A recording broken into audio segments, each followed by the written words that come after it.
नमस्कार प्रिय दर्शकों, आप देख रहे हैं ज्योतिष मंत्र। प्रिय दर्शकों, आज भैरव जी का एक विशिष्ट तंत्र मंत्र प्रयोग देने जा रहा हूं। यदि शत्रु बहुत अधिक प्रबल है, किसी भी प्रकार से आप प्रयोग करके थक गए हैं या हर प्रकार के प्रयास कर लिए हैं, रिश्तेदार, परिवार, समाज, सब तरह से आपने प्रयास कर लिया और फिर भी शत्रुता नहीं छोड़ रहा, आपके कार्यों में विघ्न डालता जा रहा है, आपके घर परिवार में फूट डाल रहा है, तनाव उत्पन्न कर रहा है, आपका जीवन दुभर हो गया है, जीना मुश्किल हो गया है। ऐसी परिस्थिति में फिर शत्रु को सबक सिखाना जरूरी हो जाता है। और आज का यह प्रयोग निश्चित तौर पर एक तंत्र प्रयोग, और तंत्र प्रयोग के विषय में कई बार बताता हूं कि जब तंत्र प्रयोग किया जाता है तो उसका परिणाम शीघ्र अतिशीघ्र प्राप्त होता है। परंतु तंत्र प्रयोग के साथ अक्सर मैं बोलता हूं, जब भी तंत्र प्रयोग करें तो कुछ दान पुण्य अवश्य करें, ताकि उसकी कुछ नेगेटिविटी आपको प्राप्त ना हो। शत्रु बहुत अधिक प्रबल है, हावी है आपके ऊपर, और आपके जीवन में अशांति छाई हुई है उस शत्रु के कारण, तो यह प्रयोग निश्चित तौर पर करना चाहिए। छोटे मोटे विवाद झगड़ों के कारण अगर शत्रुता बनी है तो कृपा कर इस प्रकार के प्रयोग ना करें। यह तभी करें जब वास्तव में सारे मार्ग बंद हो गए हों, शत्रु किसी भी प्रकार से नहीं मान रहा और हर बार लगातार और बार बार आपके कार्यों में विघ्न डाल रहा है, आपके परिवार में फूट डाल रहा है, अशांति उत्पन्न कर रहा है, यहाँ तक कि समाज में, परिवार में आपको बदनाम करने की कोशिश कर चुका है या बदनाम कर दिया है। ऐसी परिस्थितियां जब बन गई हैं, तब इस प्रकार के प्रयोग करने में किसी प्रकार की बुराई मैं नहीं समझता हो सकती है। परंतु छोटी सी बात है और उसी के पीछे आप इस प्रकार के तंत्र प्रयोग करते हैं तो निश्चित ही ये गलत होगा। तो चलिए अधिक विलंब न करते हुए जान लेते हैं आज के तंत्र प्रयोग को। करें तभी जब बहुत अधिक आवश्यक हो। सबसे पहले बात करेंगे साधना की सामग्री की, कि किस प्रकार की सामग्री के साथ यह तंत्र प्रयोग किया जाएगा। इस प्रयोग के लिए जिस प्रकार की सामग्री की आवश्यकता है वह आपकी स्क्रीन पर है। सामान्य सी पूजन सामग्री और उसके साथ में कनेर के पुष्प, ये आपको लेने हैं। और साथ ही गूगल बाजार से आप ले लीजिए, शुद्ध गूगल ले लीजिए। सरसों का तेल भैरव जी की पूजा के लिए सबसे ज्यादा श्रेष्ठ होता है सरसों का तेल।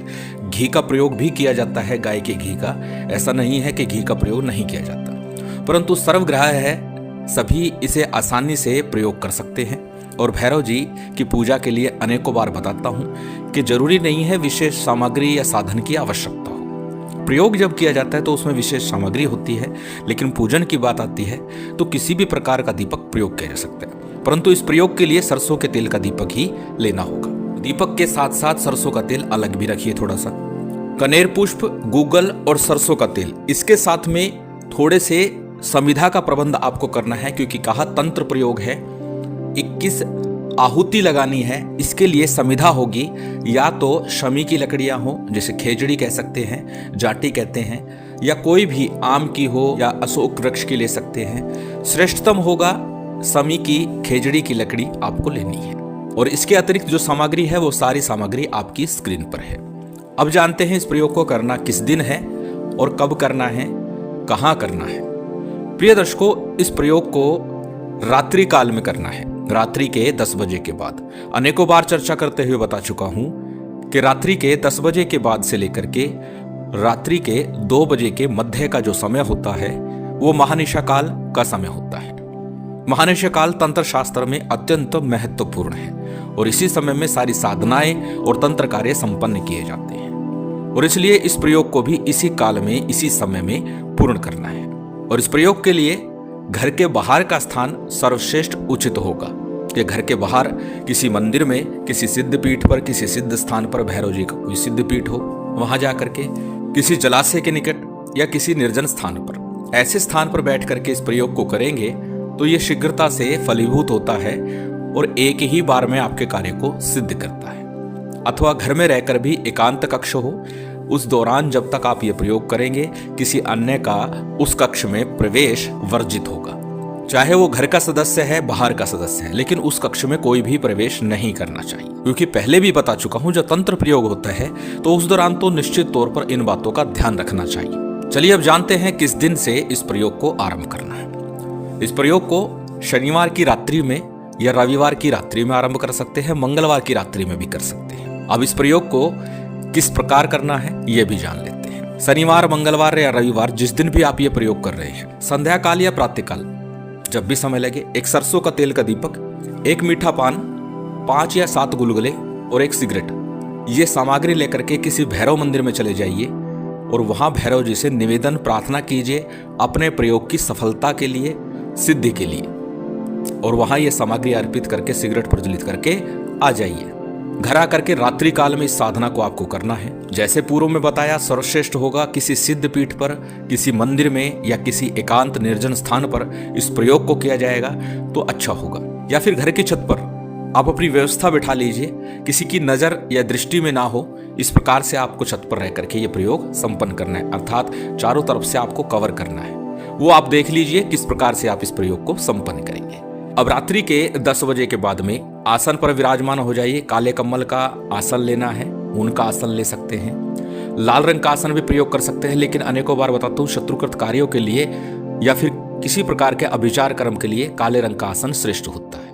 किसी चौकी पर, पट्टे पर भैरव जी का एक चित्र काले वस्त्र के ऊपर स्थापित कर लीजिए और उसके सम्मुख एक चौमुखा तेल का दीपक प्रज्वलित कर लीजिए। यदि घर में कर रहे हैं तो एक बत्ती का दीपक प्रज्वलित कीजिएगा। सरसों के तेल का दीपक हो वो प्रज्वलित कर लीजिए शुद्धि आचमन के बाद में, और फिर आपको संकल्प लेना है। यदि शत्रु ज्ञात है, आपको पता है कि वो व्यक्ति है, उसके कारण हम परेशान हैं, और कई बार ऐसा भी होता है कि शत्रु का पता ही नहीं होता, हमें ये तो लग रहा है कि हमारे कार्यों में विघ्न डाला गया है, कोई ना कोई हमारे परिवार को तोड़ने का प्रयास कर रहा है, किसी की बातों में परिवार चल रहा है, लेकिन स्पष्ट पता नहीं लग पा रहा कि ऐसा कौन सा व्यक्ति है जिसके कारण ये सब हो रहा है। तो केवल अज्ञात शत्रु इस नाम से आपको संकल्प लेना है। यदि शत्रु ज्ञात है, उसका नाम पता है, तो संकल्प उसके नाम से लेना है। सबसे पहले अपना नाम, अपना गोत्र, उस दिन का तिथिवार नक्षत्र बोलना है, और फिर अपना कार्य बोलना है कि मेरा ये शत्रु है। अगर अज्ञात है तो मेरे समस्त अज्ञात शत्रुओं के लिए मैं ये प्रयोग कर रहा हूं, इस प्रकार से संकल्प लीजिए। अगर शत्रु ज्ञात है तो उस व्यक्ति का नाम लीजिए कि मेरा ये शत्रु है, इसके लिए मैं प्रयोग कर रहा हूं, ये शांत हो जाए और ये अपनी गलती को मान ले। इस प्रकार की भावना, इस प्रकार का संकल्प आपको रखना है। दाहिने हाथ में अक्षत पुष्प जल लेकर के, और फिर संकल्प जब पूरा हो जाएगा उसके बाद में संकल्प का जल, अक्षत पुष्प किसी थाली प्लेट में या फिर गणेश जी पर अर्पित कर दीजिए। इसके बाद सबसे पहले हमेशा की तरह गणेश जी का, गुरु का, कुल देव, पितृदेव, स्थान देव, इन पंचदेवों का सामान्य पंचोपचार रीति से पूजन संपन्न कर लीजिए। यदि आप किसी मंदिर इत्यादि में हैं तो वहां मात्र अक्षत रख करके काम चला सकते हैं, अर्थात अक्षत से उन देवताओं का आह्वान कीजिए और सामान्य धूप दीप अर्पित कर दीजिए, उतना ही। लेकिन घर में कर रहे हैं तो पूर्ण विधान के साथ थोड़ा सा कर लीजिए सबका पूजन, और उसके बाद भैरव जी का पूजन कीजिए। भगवान शंकर, गुरु गोरखनाथ जी का भी ध्यान पूजन अवश्य कीजिए। इतना सब पूजन जब आप संपन्न कर लेंगे, थोड़ा सा समय लगेगा, बहुत अधिक समय नहीं लगेगा इसमें।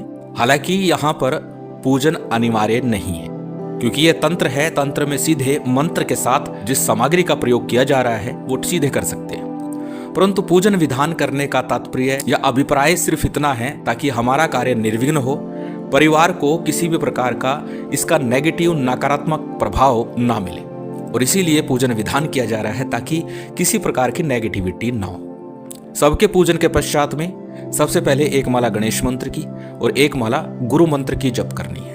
इसके बाद में जो आज का जो मूल मंत्र है उसकी एक माला का जप करना है। साबर सिद्धि मंत्र का 11 बार जप अवश्य कीजिएगा, और साथ ही साथ जब ये मंत्र जपे उससे पूर्व, गणेश मंत्र की माला हो उससे पूर्व ही जब आप पूजन संपन्न कर ले, उसके तुरंत बाद अपना रक्षा विधान अवश्य कर ले। रक्षा मंत्र अनेकों दिए गए हैं, जिसमें हनुमान जी का, भैरव जी का, माँ काली का रक्षा विधान मैं दे चुका हूँ। साथ ही गुरु गोरखनाथ जी का रक्षा विधान भी दिया हुआ है, नरसिंह भगवान का रक्षा मंत्र भी दिया हुआ है। जो भी रक्षा मंत्र आपने सिद्ध किया हो उस रक्षा मंत्र का प्रयोग आप कर लीजिए। रक्षा मंत्र का प्रयोग करने के बाद ही आपको सभी मंत्रों का जप करना है, और आज के इस मूल मंत्र की एक माला का जप करना है। जब आपका जप पूर्ण हो जाएगा उसके बाद में जो संविधा आपने रखी हुई है उसको प्रज्वलित कर लीजिए। कपूर इत्यादि से थोड़ा सा तेल डाल करके, सरसों का तेल ही प्रयोग करना है हवन के लिए, तेल डाल करके कपूर से प्रज्वलित कर लीजिए अग्नि।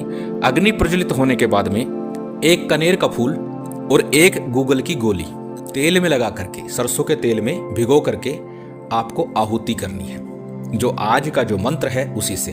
और यहाँ पर अभिचार कर्म कर रहे हैं इसलिए स्वाहा लगाने की आवश्यकता नहीं है, मंत्र जैसा है वैसा बोलना है और जैसे ही मंत्र पूर्ण होता है तो एक कनेर का फूल और एक गूगल की गोली टुकड़ा जो आपने बना के रखा है उसे सरसों के तेल में भिगोना है और फिर उसके आहुति डाल देनी है। इस प्रकार से 21 आहुति करनी है और यह प्रयोग लगातार आपको 21 दिन करना है। वैसे तो 11 दिनों के अंतराल में ही, यानी कि 5-6 दिन लगातार करेंगे, उसी के अंतराल में ही आपको प्रभाव दिखाई देगा, परंतु ये प्रयोग पूर्णता के साथ किया जाता है तो 21 दिन लगातार किया जाता है और 21 दिन लगातार यही सारी प्रक्रिया आपको करनी है। जब आपका हवन पूर्ण हो जाएगा उसके बाद भोग स्वरूप लड्डू का या फिर किसी भी लौंग इलायची बताशे का ही भोग आप अग्नि पर ही अर्पित कर दीजिएगा। इतना प्रयोग है और इतने प्रयोग से आपके शत्रु पूर्णतः शांत हो जाएंगे, क्षमा प्रार्थना करेंगे और शत्रुता वैर भाव छोड़ देंगे, शत्रुओं से मुक्त हो जाएंगे। चलिए अब अधिक विलंब न करते हुए जान लेते हैं मंत्र को। मंत्र आपकी स्क्रीन पर है। इस मंत्र के साथ ही इस प्रयोग को संपन्न करना है। मंत्र को एक बार बोल करके बता देता हूँ। मंत्र इस प्रकार है। तुम काल भैरव झंकाल का तीर मार, तोड़ दुश्मन की छाती, घोट चले तो खरा जोगनी का तीर छूटे, मेरी भक्ति गुरु की शक्ति, पुरो मंत्र ईश्वरो वाचा, सत्य नाम आदेश गुरु का। छोटा सा सरल सा मंत्र है। 5-7-10 बार दोहराएंगे तो ये मंत्र याद हो जाएगा और याद करने के बाद ही जप करना होता है। ये अनेकों बार और बार बार बताता हूँ। इस प्रयोग के बाद निश्चित ही आपके शत्रु शांत होंगे, इसमें संशय नहीं है। और पुनः निवेदन कि छोटी मोटी शत्रुता के लिए, कलेश के लिए, लड़ाई झगड़े के लिए जो आम गली मोहल्लों में, शहर में, गांव में होती रहती है, उनके लिए इस प्रकार के प्रयोग ना कीजिए। जब शत्रु बहुत अधिक प्रबल हो, किसी भी प्रकार से वो नहीं मान रहा, बार बार आपको अपमानित कर रहा है, हर प्रकार से आपके परिवार में कलह का वातावरण उत्पन्न हो रहा है उसके कारण, तब ये प्रयोग आपको करना है। छोटे से झगड़े विवाद के लिए बिल्कुल नहीं करना। इस बात का विशेष ध्यान रखिएगा। महामाई की विशेष कृपा आप सभी पर बनी रहे, यही कामना है। और उम्मीद करता हूँ आज की ये जानकारी, ये वीडियो आपको अच्छी लगी होगी। यदि अच्छी लगी हो तो कृपया लाइक कीजिएगा, शेयर कीजिएगा। यदि चैनल पर नए हैं तो सब्सक्राइब कर बेल आइकन बटन दबा दीजिएगा। जय माता दी, जय श्री राम।